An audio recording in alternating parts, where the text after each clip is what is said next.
Socks, Chapter 3. Socks and the Formula. The arrival of Charles William upset the order of Socks's life.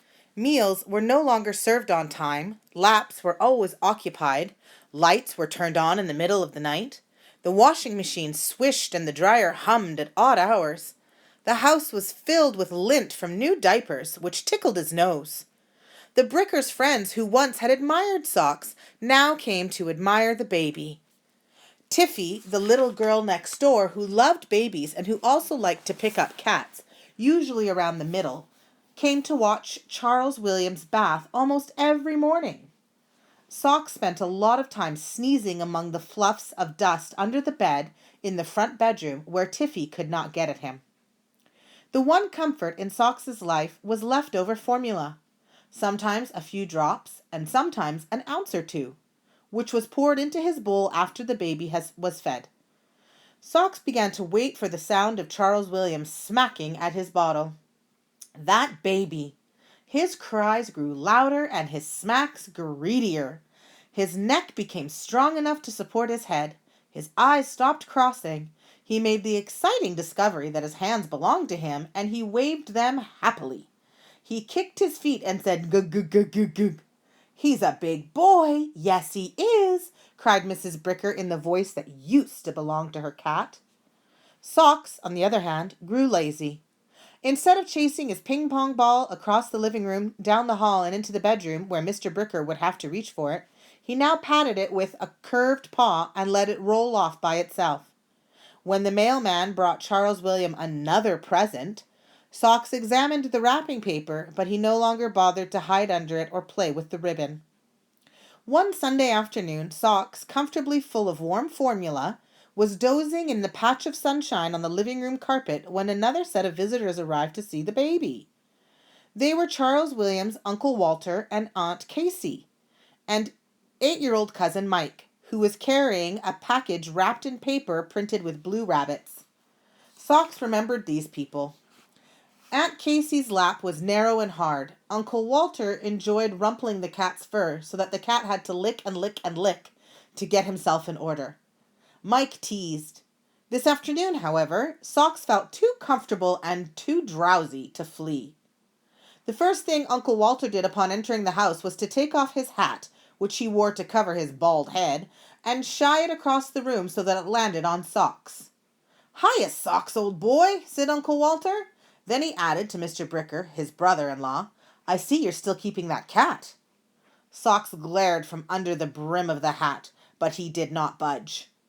Mrs. Bricker proudly carried Charles William into the living room to show him to her brother's family. She had dressed him in one of the many little knit suits that the mailman had brought, and his rosy feet were bare. Charles William took one look at Uncle Walter and screamed. Socks came out from under the hat with a start and retreated under a chair. He recognized fear when he heard it and accepted the scream as warning of danger. If Charles William was in danger, so was he. Maybe Charles William was some use after all. Mrs. Bricker also recognized the cry of fear. She sat down on the couch and held Charles William close. "Did something frighten the baby?" she asked tenderly. "It's all right. Nothing's going to hurt the baby." Charles William hid his face in his mother's neck and sobbed. "Maybe a pin is sticking him," suggested Uncle Walter. Charles William, braver when his mother held him close, stole a look at the visitors, shrieked again, and shivering with sobs, hid his face. Socks peered from under the chair. Everyone was seated, and although the Brickers were concerned, no one appeared frightened. "Oh, it's just Walter's bald head," said Aunt Casey matter-of-factly. "All babies are frightened the first time they see a bald head." "What am I supposed to do?" asked Uncle Walter. "Take off my head and carry it under my arm?" Aunt Casey, not a woman for baby talk, took hold of Charles William's hand. "Charles William, you are a fine, healthy boy," she said, and turned to her son. "Mike, say hello to your new cousin." "Hi, Chucky," said Mike, who plainly thought babies boring. Visiting relatives was boring too. A waste of a good afternoon. He set the package on the couch as if he were glad to be rid of it and flopped back into a chair. Charles William took his face out of his mother's neck, looked at Uncle Walter, and howled again. "For goodness sake, Walter, put on your hat," said Aunt Casey. "Nobody cares if you wear it in the house, and you can't expect a baby to understand the whole world all at once." Uncle Walter picked up his hat from the carpet and did as he was told. Charles William's sobs ceased. With the danger, whatever it was, out of the way, Socks turned a wary eye on Mike, who was slumped in a chair staring at the ceiling. The boy looked harmless enough, but Socks did not trust him for a minute. As he watched, his ears picked up the faint, threatening wail of another cat, the sort of wail that leads to fighting with fangs and claws. The wail grew louder. Where could the cat be? Socks looked anxiously around the room, half expecting to see the old black cat that sometimes prowled across the backyard. The sound was all the more frightening because Socks could not find the creature making it. "Mike, stop that noise," said Aunt Casey. "You'll frighten Charles William, and stop slouching." The cat wail stopped, but Socks continued to keep an eye out for the enemy. He also watched Mike, who remained slumped in the chair, bored with the opening of the gift. Bored with all the exclamations over the brown corduroy bear that his mother had bought at a church bazaar. The small bear caught Socks's attention, and he did not find it boring at all. The bear was going to make a good sparring partner, and Socks could not wait to get at it. "All babies love soft bears, and I knew you had enough clothes by now," said Aunt Casey, who was holding Charles William on her lap. "Have you started him on egg yolk yet?" Socks looked longingly at the bear, which Mrs. Bricker was holding on her lap, as if she needed something to take the place of Charles William. "Say, Bill," said Uncle Walter to Mr. Bricker, "have you thought about buying the kid an encyclopedia? Now's a good time. The price goes up the first of the year." Mr. Bricker tried to swallow a yawn. He had given Charles William his bottle at 2 o'clock that morning, and getting the air bubble out of him had taken longer than usual. Mike was bored with the egg yolk discussion. He was bored with his father sitting there under his hat trying to sell a set of encyclopedias. He stared thoughtfully at Socks, who was still watching the bear from under the chair. Then, looking innocently in another direction, Mike parted his lips, and he began to pant in short, quick pants like a dog. The pupils of Socks' golden green eyes grew large and black. "A dog in the house? Where?" The enemy cat returned with a threatening wail. The dog panted. Socks was terrified. He was surrounded by invisible enemies. Wild-eyed, he darted from under the chair to the center of the rug. Panting harder, the invisible dog seemed to be coming closer.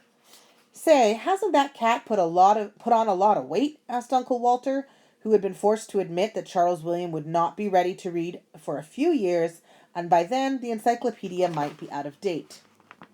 "You know," said Aunt Casey, who was letting Charles William clutch her finger, "overweight animals are subject to heart trouble the same as overweight people." Her voice then shifted to a higher note. "Does the baby see the kitty? Look at that fat kitty." "You're right, he is gaining weight." Mrs. Bricker sounded surprised, as she had not taken time to look at her cat lately.